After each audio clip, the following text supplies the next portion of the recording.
Hi అండి, welcome back. So మీకు ఇప్పుడు నేను ఎక్స్ప్లెయిన్ చేసేది ఇంకొక మంచి ప్లాన్. సో మన బజాజ్ అలయన్స్లో ఉన్నవన్నీ కూడా నెంబర్ 1 ప్లాన్స్. అంటే ఏ సెక్టర్ వాళ్ళకైనా హ్యాపీగా సూటబుల్ అవుతాయి. ఒక గవర్నమెంట్ ఎంప్లాయీ కానివ్వండి, ఒక ప్రైవేట్ ఎంప్లాయీ కానివ్వండి, లేకపోతే డైలీ ర్యాబర్ కానివ్వండి, ఎవరికైనా సరే మంచిగా యూజ్ అయ్యే ప్లాన్సే మన దాంట్లో ఉంటాయి. సో దాంట్లో నాకు ఇష్టమైన one of the plan FIG. What is meant by FIG అంటే ఫ్లెక్సిబుల్ ఇన్కమ్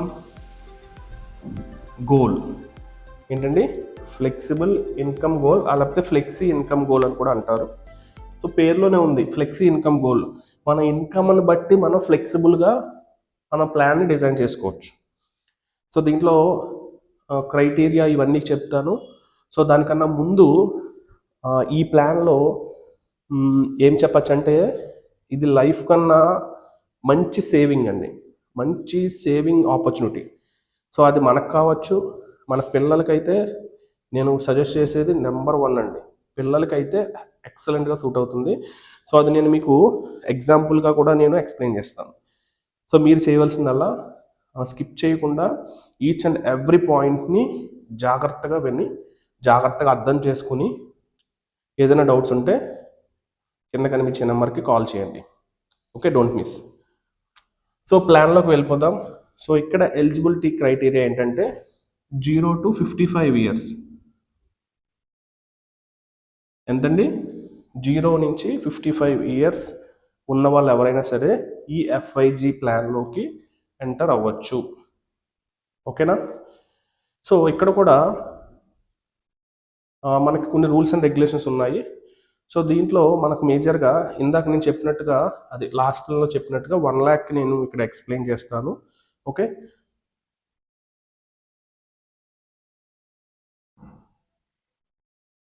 సో ఇది ఫస్ట్ ఇయర్. సో ఇది 12 years. ఇక్కడ దీనికి ఎలిజిబుల్ క్రైటీరియా ఏంటంటే 5, 7, 8, 10. సో 12 ఈ ప్రీమియం మనం పెట్టుకోవచ్చు. ఓకేనండి, PPT అంటారు దీన్ని. సో అంటే 5 years మనం పే చేసుకోవచ్చు, 7 పే చేసుకోవచ్చు, 8, 10, 12. సో అన్నిటికన్నా బెస్ట్ నేను ఏ సజెస్ట్ చేస్తానంటే 12 years అనండి. సో ఎప్పుడు కూడా మనం లాంగ్ టైం పెట్టుకుంటేనే మనకు ప్రాఫిట్స్ అనేవి బాగుంటాయి. సో అది మీ అందరికీ తెలిసిందే. సో మన సెక్టర్లో కూడా అంతే. సో ఇక్కడ మనం FIG ఫ్లెక్సిబుల్ ఇన్కమ్ గోల్లో మనం ఒక మంచి ప్లాన్ ఈరోజు తెలుసుకుందాం. సో ఇది ఫస్ట్ ఇయర్. Okay, 1 lakh.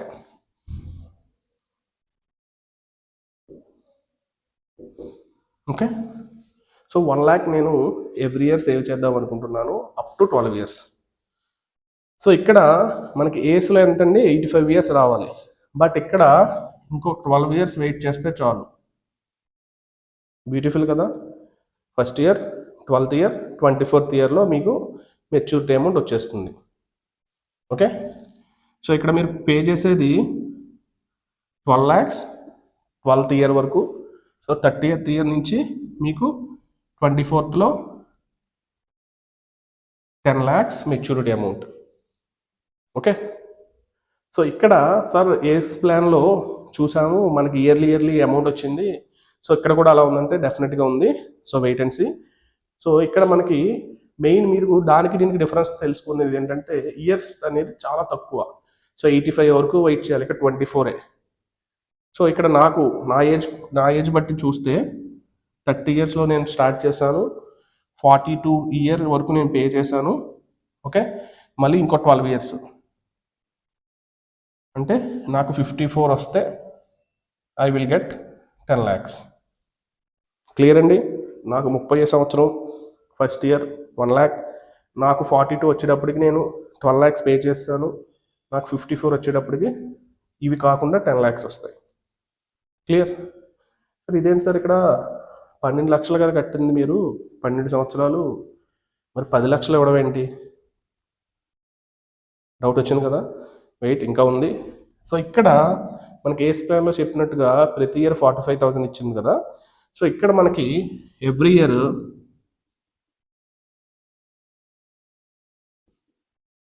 ఎంతండి? 21,000 ఇస్తుంది ప్రతి ఇయర్ ఇంటూ 12 ఇయర్స్. అంటే మీరు పే చేసేది ఇక్కడ ఇయర్లీ 1 lakh కదా. సో నెక్స్ట్ ఇయర్ నుంచి మీరు 1 lakh పే చేయని అవసరం లేదు. ఈ అమౌంట్ మనకి ఇందాక చెప్పినట్టుగా నేను August 1st నేను 1 lakh పే చేస్తే 2024లో 2025 August 1st నాకు సెకండ్ పే చేసుకోవాలి నేను. సో దీనికన్నా బియాండ్ అంటే 2025 July 20 నుంచి 31st లోగా నాకు ఈ అమౌంట్ వచ్చేస్తుంది. క్లియర్ అండి అందరికీ, కన్ఫ్యూజ్ అవ్వద్దు. సో నేను August 1st 2024 1 lakh పే చేశాను ప్రీమియంకి. నెక్స్ట్ ప్రీమియం నాకు ఇప్పుడు 2025 August 1st. దానికన్నా ముందు అంటే 2025 July 20 నుంచి 31st లోగా నాకు ఈ అమౌంట్ వచ్చేస్తుంది. సో అప్పుడు రిమైనింగ్ అమౌంట్ మనం అడ్జస్ట్ చేసుకుంటే చాలు కదా. అంటే 79,021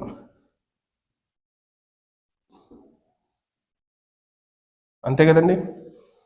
క్లియరా? అంటే మీరు 79,000 చేసుకుంటే చాలు.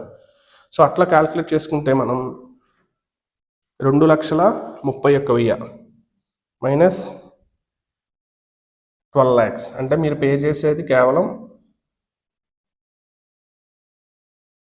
ఎంతండి? 9,69,000 మీరు పే చేస్తున్నారు అంతే ఇక్కడికి. ఓకే, బట్ మెచ్యూరిటీ అమౌంట్ ఏంటి సార్ 10 lakhs అర్థం కావట్లేదు సార్. 10 lakhs ఏంటి? ఇందాక కోట్ అన్నారు, 10 lakhs అంటున్నారంటే వెయిట్. ఇందాక మనకి 45,000 అదే ఏజ్ ప్లాన్లో 45,000 ఇంటూ 85 years కదా. బట్ ఇక్కడ 21,000 12 years. ఇక్కడే ఉంది అసలైన మజాక్.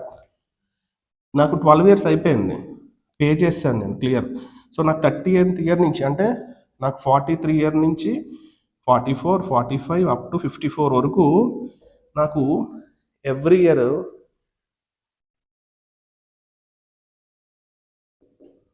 ఎంతండి?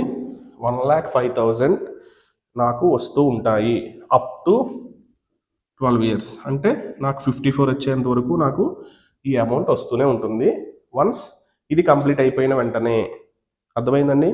12 years మీకు ఎటువంటి ఇబ్బందులు లేకుండా హ్యాపీగా 9,69,000 పే చేస్తే, అంటే కంపెనీ ఇచ్చిన దాంతో పాటు నేను చెప్తున్నాను మైనస్ చేసి, 30th year నుంచి మీకు వచ్చే ఇన్కమ్ ఎంతండి? ఇక్కడ నుంచి మీరు 1 రూపీ కూడా పే చేయరు. ఓకే, సింగిల్ రూపీ కూడా మీరు పే చేయరు.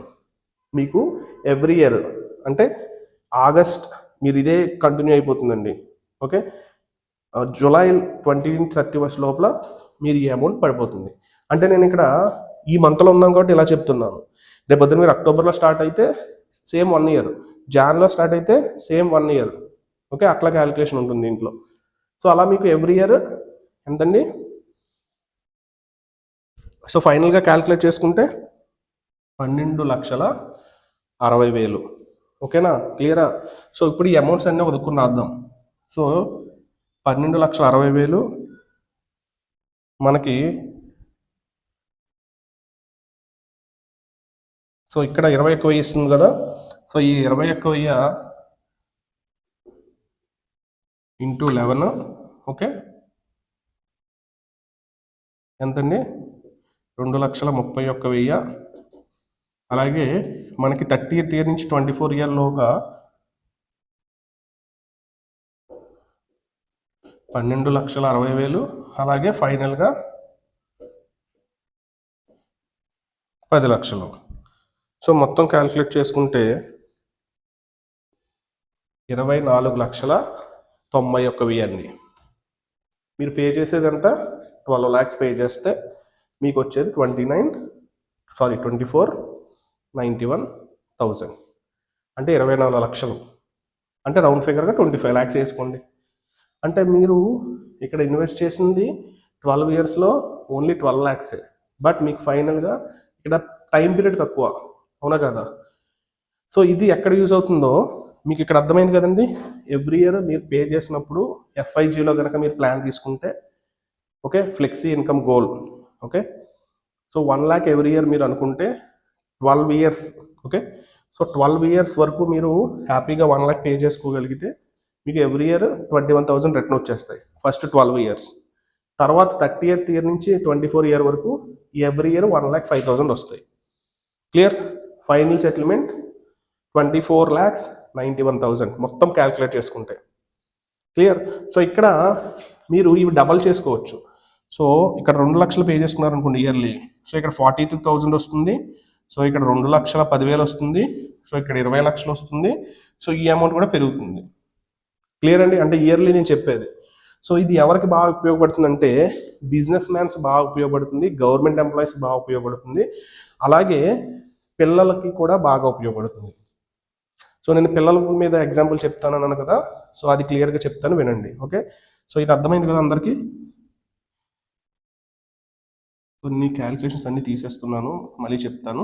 ఇప్పుడు ఇందాక చెప్పిన ప్లాన్లో, అదే ఇప్పుడు చెప్పిన దాంట్లో ఫర్ ఎగ్జాంపుల్ ఇక్కడ మనకైనా అయిందనుకోండి 5th ఇయర్లో కానీ 4th ఇయర్లో కానీ సేమ్ ఎంక్వైరీ చేసుకుంటుంది, ఈ అమౌంట్ రిలీజ్ అయిపోతుంది. దాంతోపాటుగా ఈ 21,000 కూడా నామినీకి వస్తుంది up to 12 years. Okay, remaining amount మీరు కట్టనవసరం లేదు, కంపెనీ పే చేసుకుంటుంది ఎప్పుడైతే ఆ పాలసీ హోల్డర్ అవుతారో. క్లియర్? సో తర్వాత 30th ఇయర్ నుంచి సేమ్ రిమైనింగ్ అమౌంట్ మనం ఏదైతే 1,05,000 అనుకున్నామో అది వస్తుంది. ఫైనల్గా 10 lakhs కూడా వస్తాయి. అంటే ఇక్కడ పాయింట్ ఒకటి ఆలోచించాలి. సో పాలసీ హోల్డర్ అంటే కట్టున్న వ్యక్తి పొరపాటున ఏదైనా అయితే నామినీకి ఎటువంటి దిగులు ఉండక్కర్లేదు. సో అది ఒక్కసారి అర్థం చేసుకోండి. సో నామినీకి ఏదైతే ఈ ప్లాన్ మొత్తం ఉందో అదంతా బెనిఫిట్. క్లియర్? సో ఇక్కడ ఇంకొక విషయం ఏంటంటే, ఒక ఎగ్జాంపుల్ చెప్తాను అన్నాను కదా, చూడండి. నా ఎగ్జాంపులే తీసుకుందాము. నాకు 1 year పాప అండి అనుకోండి. ఓకేనా? నాకు 1 year పాప ఉంది. నేను ఈ ప్లాన్ సెలెక్ట్ చేసుకున్నాను. ఓకే, నేను పాప పేరు మీద ఎవ్రీ ఇయర్ ఒక 2 lakhs, ఓకే, అంటే 2 lakhs సేవ్ చేద్దాం అనుకుంటున్నాను పాప పేరు మీద. 1 year పాప అంటే చిన్న చిన్న ఖర్చులు అవన్నీ ఉంటాయి. సో నా శాలరీలోంచి కాకుండా, సో ఇద్దరు శాలరీస్లో, మా వైఫ్ నా శాలరీలో జాగ్రత్తగా దాచిపెట్టి ఇయర్లీ 2 lakhs పే చేద్దాం అనుకుంటున్నాం ఈ యొక్క FIGలో. సో అప్పుడు నాకు ఏమవుతుంది, ఎవ్రీ ఇయర్ నాకు 42,000 బ్యాక్ వచ్చేస్తుంది. అంటే మేము కేవలం ఎంత కడుతున్నాము, 1,00,000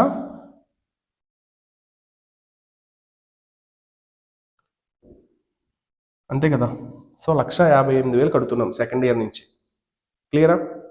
సో ఇలా మాకు ఫర్ ఎగ్జాంపుల్ మేము క్లియర్గా 2 లక్షలు కట్టేద్దాం అనుకుంటే second year, third year, fourth year up to 12 years, అంటే పాపకి 13వ సంవత్సరం వచ్చేటప్పటికి, ఏమండి, పాపకి 13వ సంవత్సరం వచ్చేటప్పటికి ఇది క్లియర్ అయిపోతుంది మనం కట్టింది. అవునా?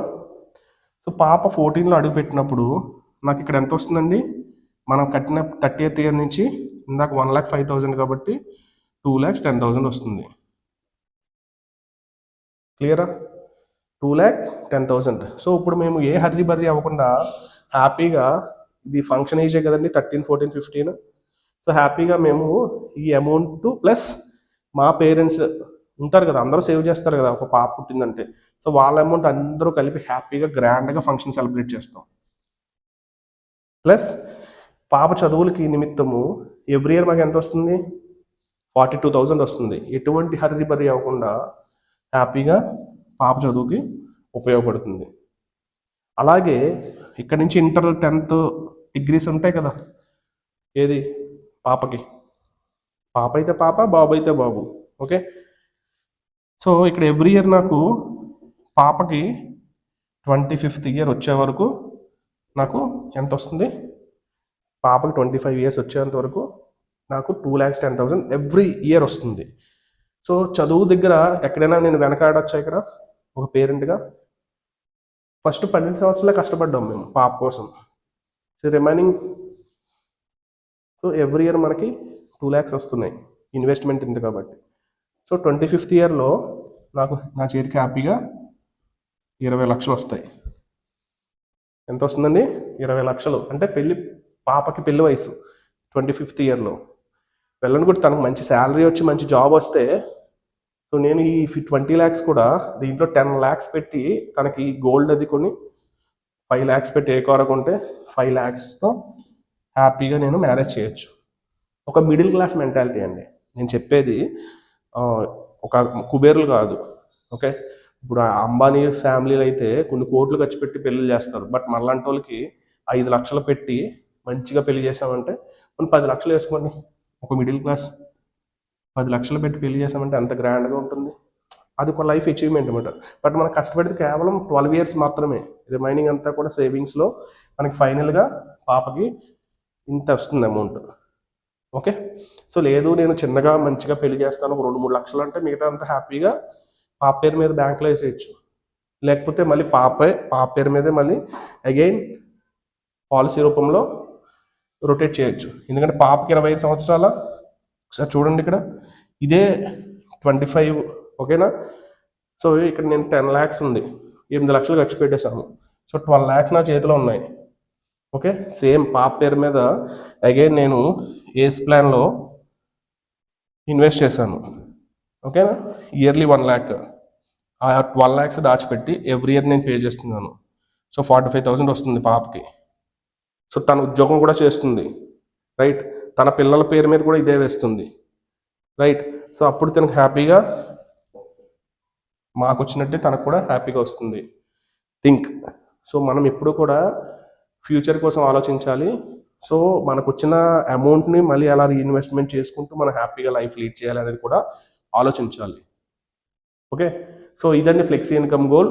సో ఈ యొక్క ప్లాన్లో సో మన పిల్లలకి చాలా బాగా యూజ్ అవుతుంది. సో ఇలా మనం అమౌంట్ని ఎక్కడ పెడితే మంచిగా మనకి రిటర్న్స్ వస్తాయి. సో ఇక్కడ మీరు ఈ ప్లాన్లో కూడా 0% ట్యాక్స్ అండి, okay, tax free. So 1010D అంటే without any tax deduction your amount will be credited in your bank account, okay. So me bank అకౌంట్లో హ్యాపీగా ఎటువంటి డిడక్షన్ లేకుండా మీకు బ్యాక్ వస్తాయి. అలాగే 80C, so 80C income tax కూడా మీరు ఫైల్ చేసుకోవచ్చు ఇక్కడ పే చేస్తున్న అమౌంట్తో. సో ఇయర్లీ మీకు 6 ల్యాక్స్ పర్ యానం అనుకోండి మీ శాలరీ. సో 1 ల్యాక్ మీరు ఇక్కడ పే చేస్తున్నారు కాబట్టి, సో 1 ల్యాక్ మీకు ఇన్కమ్ ట్యాక్స్కి చూపించుకోవచ్చు, ఓకే. సో ఇట్లా మంచి ప్లాన్ ఉంది. సో ఇది ఫ్లెక్సీ ఇన్కమ్ గోల్లో ఇది ఒక ప్లాన్.